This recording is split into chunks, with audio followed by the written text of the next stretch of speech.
Shalom komunitas dewasa muda, kembali lagi dalam Daily Devotion hari ini. Daily Devotion hari ini saya beri judul Menabur di Tengah Masa Kekeringan. Loh, apakah ada sesuatu yang salah ketika kita mendengar judul tersebut? Di tengah kekeringan malah justru kita harus menabur. Apakah hanya hanya orang bodoh yang melakukan hal itu? Tetapi kita akan melihat sebuah cerita yang sesuai dengan tema Daily Devotion kita hari ini. Firman Tuhan kita ambil dari kitab Kejadian 26 ayat 1 dan 12. Firman Tuhan berkata, "Maka timbullah kelaparan di negeri itu. Ini bukanlah kelaparan yang pertama yang telah terjadi dalam zaman Abraham. Sebab itu Ishak pergi ke Gerar kepada Abimelek, raja orang Filistin." Kita loncat ke ayat 12. "Maka menaburlah Ishak di tanah itu, dan dalam tahun itu juga ia mendapat hasil 100 kali lipat, sebab ia diberkati Tuhan."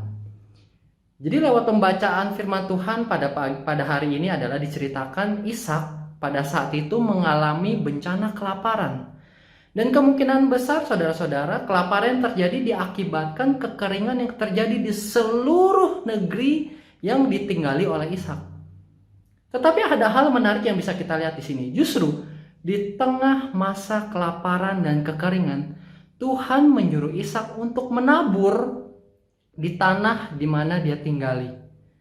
Dan di akhir cerita kita bisa lihat, di tahun yang sama Tuhan memberkati Ishak 100 kali lipat ketika dia mau taat untuk menabur.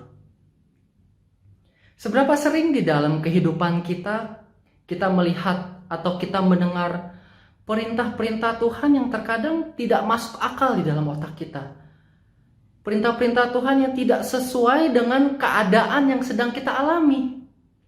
Tetapi dari sini kita bisa melihat, terkadang bukanlah perintah Tuhan yang tidak masuk akal, tetapi akal kita sebagai manusia yang tidak dapat menyelami tujuan dan perintah Tuhan di dalam kehidupan kita. Ketika Tuhan menyuruh Ishak untuk menabur, respon yang tepat Ishak ambil adalah ia mau taat. Hari ini teman-teman, di dalam keadaan pandemik seperti ini, kelaparan atau kekeringan apa yang sedang kita alami? Berkat-berkat apa yang sedang kita rindukan? Masalah finansial kah? Ketika kita kekurangan, kita sedang ada problem masalah finansial, tetapi ada kesempatan malah Tuhan menyuruh kita untuk memberi dari apa yang tersisa dari apa yang kita punya.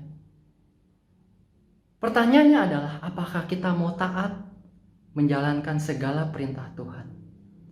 Karena dari kehidupan Ishak kita bisa belajar, ketika kita mau taat melakukan segala perintah Tuhan, berkat yang terbaik sudah Tuhan sediakan di dalam kehidupan kita. Atau mungkin berkat di dalam pemulihan hubungan keluarga kita. Mungkin selama ini kita dikecewakan oleh orang tua kita dikecewakan oleh pasangan kita merindukan berkat pemulihan hubungan. Ketika Tuhan menyuruh kita untuk maafkan dia, tapi Tuhan saya yang disakiti. Mari teman-teman, belajarlah kita untuk taat mendengar segala perintah Tuhan. Karena ketika kita mau taat, berkat yang terbaik sudah Tuhan sediakan di dalam kehidupan kita. Ketika Tuhan sudah memberkati kita, tidak ada satupun pintu yang dapat menghalanginya. Tidak ada satupun keadaan yang dapat menghalanginya. Kuncinya adalah ketika kita mau taat menjalankan segala perintah Tuhan. Shalom, Tuhan Yesus memberkati.